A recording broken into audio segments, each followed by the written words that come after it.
Bismillahirrahmanirrahim. Dear students, today our topic which I am going to deliver before 12th class economic students is degree of price elasticity of demand, और ये हम ये भी कहेंगे कि degrees of price elasticity of demand. तो ये जो डिग्रीज हैं, degrees of elasticity of demand is divided into 5 categories. इसको 5 कैटेगरियों में डिवाइड किया गया। नंबर 1 परफेक्टली इलास्टिक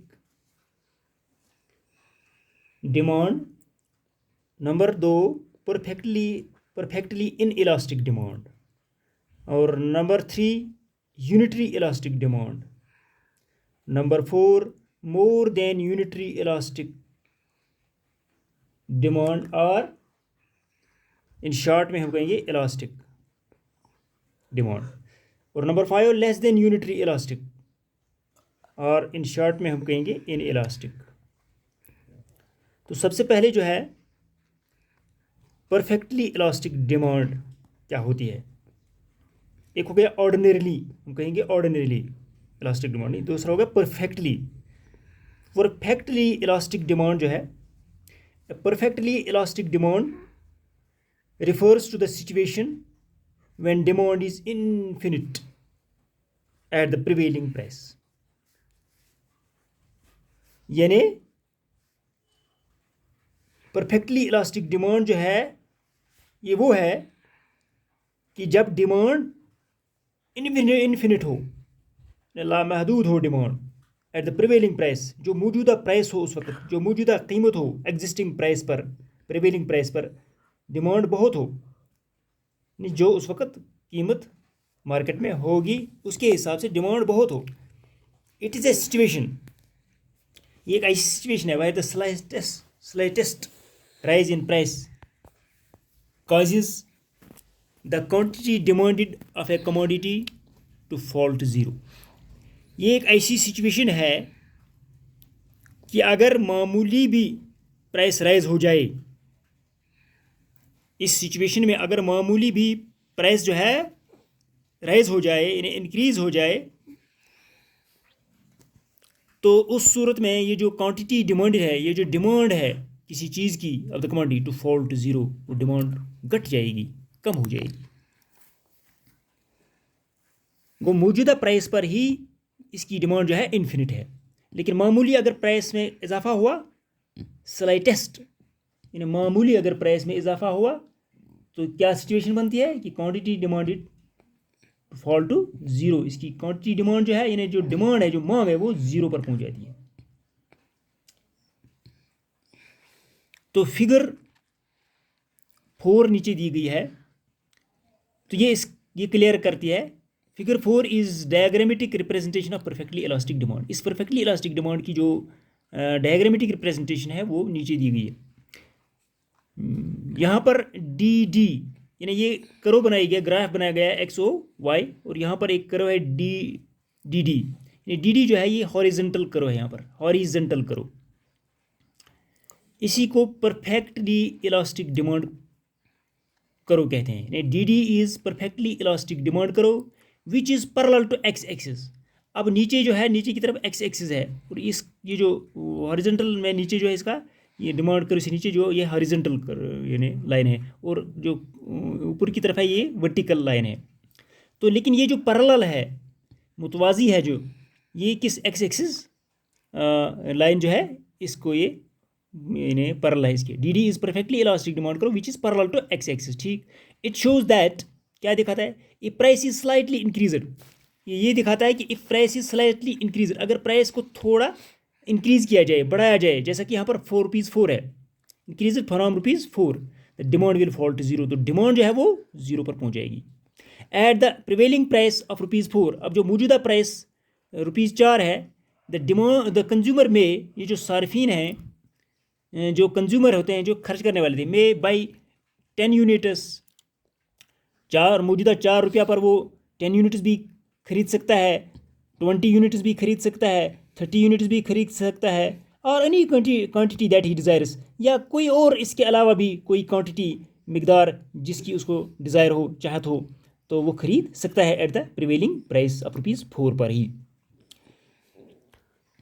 तो इस कंडीशन में, किस कंडीशन में, जो ये प्रिवेलिंग प्राइस ₹4 जो है, कंज्यूमर 10 यूनिट्स भी खरीद सकता है, 20 यूनिट्स भी, 30 यूनिट्स भी, या इससे अलावा भी खरीद सकता है, जिसको उन्हें उसकी इन्हें जो तमन्ना हो, डिज़ायर हो, चाहत हो, तो वो खरीद सकता है।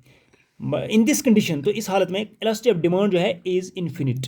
तो इसमें इलास्टिसिटी ऑफ डिमांड जो है इन्फिनिट होती है। इन्फिनिट के लिए एक सिंबल है यहाँ पर, अलामत है, ये जो दो दायरे जुड़े हुए हैं, और या हम ऐसे शॉर्ट में कहेंगे E D is equal to infinite, E D is equal to infinite. It may be noted that, अब ये इस एक पॉइंट ये भी नोट करना चाहिए कि अंडर परफेक्ट कंपटीशन, मार्केट्स होते हैं कुछ, आगे आप हम पढ़ेंगे वो फॉर्म्स ऑफ मार्केट फिर, तो उसमें जो परफेक्ट कंपटीशन एक मार्केट होता है, मोनोपोली दूसरा मार्केट होता है, मोनोपोलिस्टिक कंपटीशन एक मार्केट होता है। तो ये कहते हैं कि it may be noted that under perfect competition, जो परफेक्ट कंपटीशन मार्केट है, डिमांड करो of A firm is perfectly elastic, या डिमांड करो facing A firm is perfectly elastic. तो डिमांड करो जो फर्म फेस करती है वहाँ पर, तो क्योंकि इस मार्केट में जो है बहुत सारी फर्म्स भी होती हैं, तो डिमांड करो जो होती है उस वक्त फेसिंग ए फर्म या of A firm is perfectly elastic, वो परफेक्टली इलास्टिक होती है। तो ये था यहाँ पर XOY, और प्राइस जो है यहाँ पर हमने 2 लिखा, 4 लिखा, अब 4 जो है कांस्टेंट प्राइस रह गया, यहाँ पर सेम प्राइस रह गया ये। तो इस पर जो है डिमांड यानी 10 है, 10 यूनिट्स, और डिमांड दूसरी जो है लाइन जो है हमने 20 यूनिट्स, इसी तरह के 30 यूनिट्स को डिमांड तो सेम रहती है इस प्रिवेलिंग प्राइस पर, ठीक। तो यहाँ ये क्या है, इलास्टिसिटी ऑफ डिमांड। तो इसका मतलब हो गया कि ये डिमांड जो है ये प्रिवेलिंग प्राइस पर जो है कंज्यूमर 10 यूनिट्स, 20 यूनिट्स और 30 यूनिट्स भी खरीद सकता है।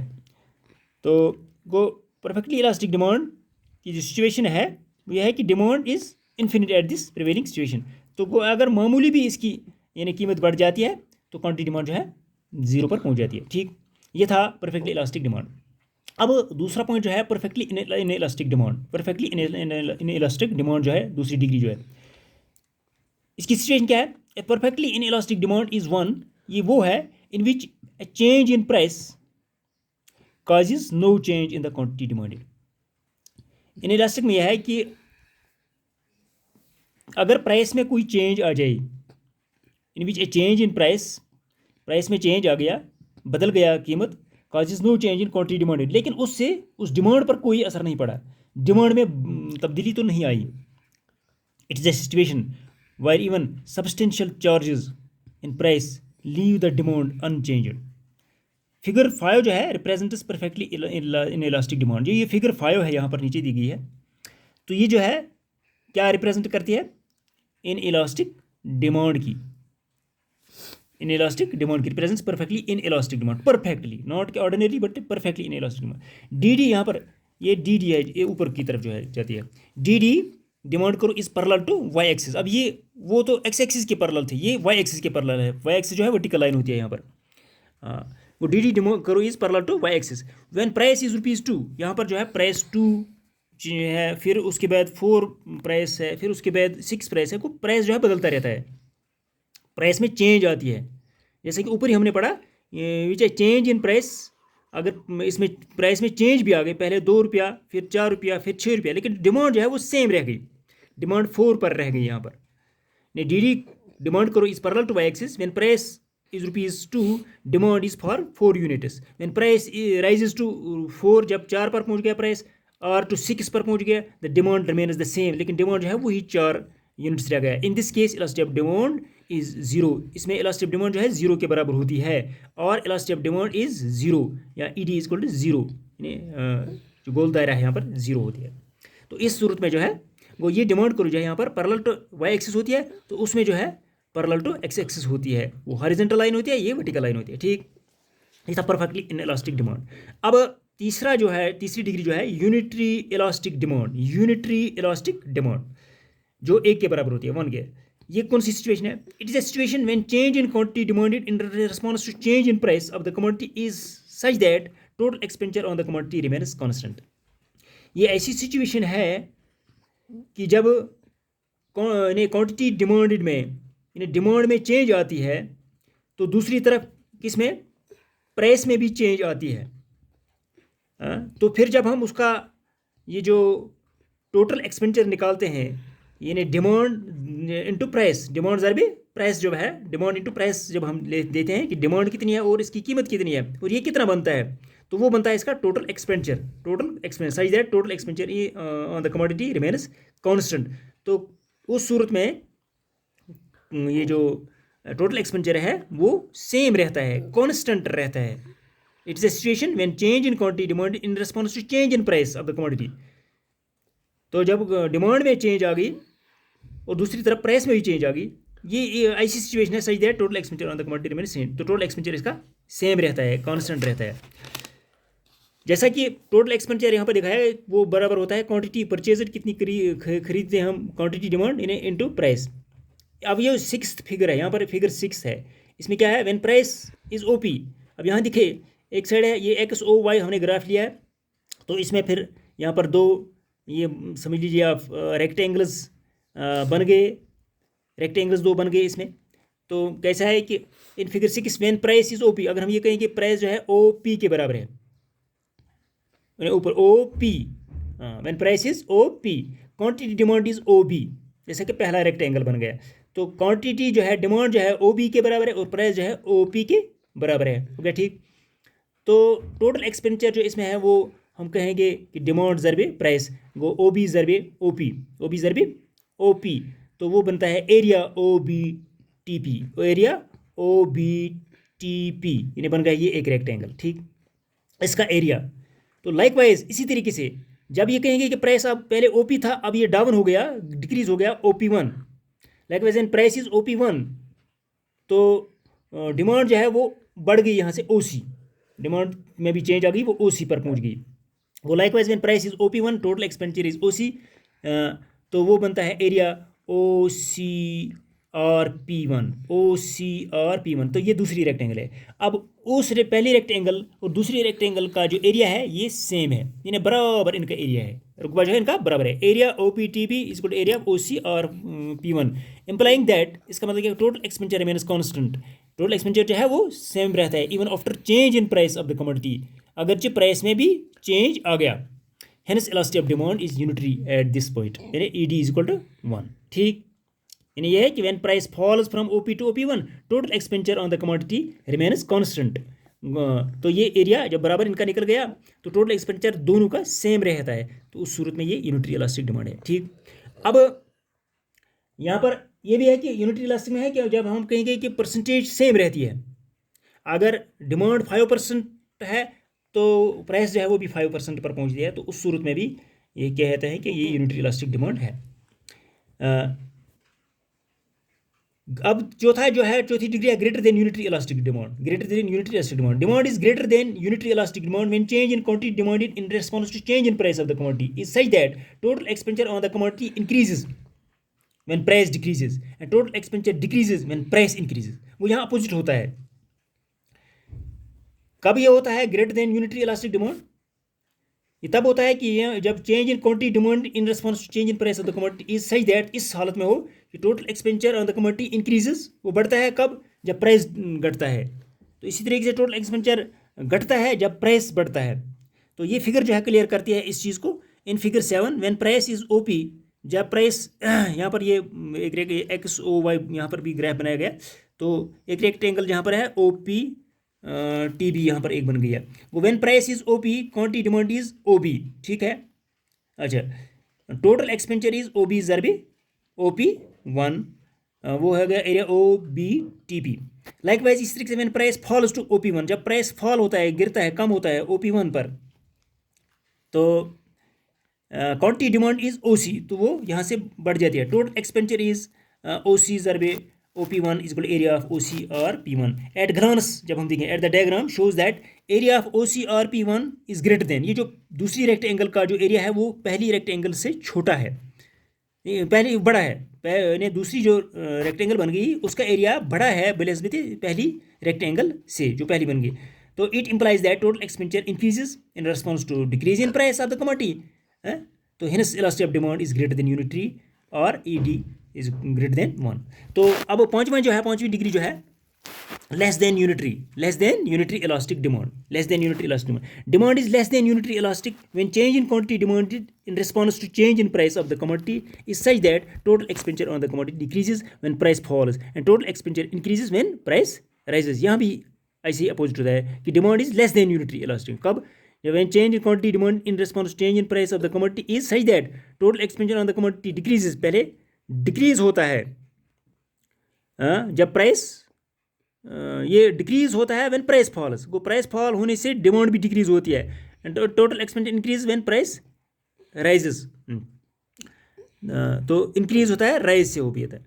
तो इन फिगर 8 जो है यहाँ पर 8 फिगर यहाँ बनाई गई इसके लिए जो इसको क्लियर करता है। एट प्राइस ओ पी, जैसा कि यहाँ पर दो रेक्टेंगल बन गई है, एक रेक्टेंगल जो है ओ बी टी पी और दूसरी है ओ सी और पी वन है, ये रेक्टेंगल है। वो at price O P quantity demand is O B, ठीक। Total expenditure is O B ज़रबे ओ पी, ये मल्टीप्लाई करना पड़ता है क्वांटिटी ज़रबे प्राइस का। तो लाइक वाइज इसी तरीके से when price is O P one, जब प्राइस डाउन हो गया डिक्रीज हो गया ओ पी वन पर and quantity demand is O C, ठीक। Total expenditure is O C ज़रबे ओ पी वन हो गया area O C R P one. Clearly area of O C R P one is smaller. अब जो दूसरी rectangle बन गई उसका एरिया कम है बनस्बत पहली रेक्टेंगल से, पहली रेक्टेंगल का एरिया बड़ा है। वो दूसरी जो रेक्टेंगल बन गई, क्लियरली एरिया जो है O C R P one is smaller in response to fall in then area of O B T P से। It implies that total expenditure is reduced, total expenditure जो है घटता है in response to fall in price of the commodity. Hence elasticity of demand is less than unitary और E D less than 1 के बराबर होता है। तो यहाँ पर जो है ये एक तो है कि greater than unitary elastic demand और दूसरा है less than unitary elastic demand. तो इसमें या greater than unitary elastic demand को इलास्टिक भी कहते हैं और लेस देन यूनिटरी इलास्टिक को इन इलास्टिक भी कहते हैं। जैसे कहते हैं कि ये जो परसेंटेज इसमें जो है पहला जो है greater than unitary elastic demand जो है जिसमें कि डिमांड की परसेंटेज ज़्यादा हो बनस्बत प्राइस से। जैसे कि अगर हम ये कहेंगे कि प्राइस जो है डिमांड जो है 20% है और प्राइस जो है 5% है, तो उस सूरत में ये ग्रेटर देन इलास्टिक डिमांड होती है। तो दूसरी तरफ जो less than unitary elastic demand है उसमें अगर हम कहेंगे डिमांड की परसेंटेज कम है हो बनस्बत प्राइस परसेंटेज, जैसे कि डिमांड की परसेंटेज 2% है और प्राइस की परसेंटेज जो है वो 4% है, तो उस सूरत में इसको हम less than unitary elastic demand कहते हैं, less than unitary elastic demand कहते हैं। सही कहते हैं कि वाटर जो है water is essential for life, तो ये क्या है, ये है इन इलास्टिक डिमांड, तो इसको हम इन इलास्टिक डिमांड कहते हैं। तो इसके आगे भी हम बाद में इसके मुतलिक मज़ीद कुछ पढ़ेंगे। तो आज के लिए इतना ही काफ़ी। फ़ी अमान अल्लाह।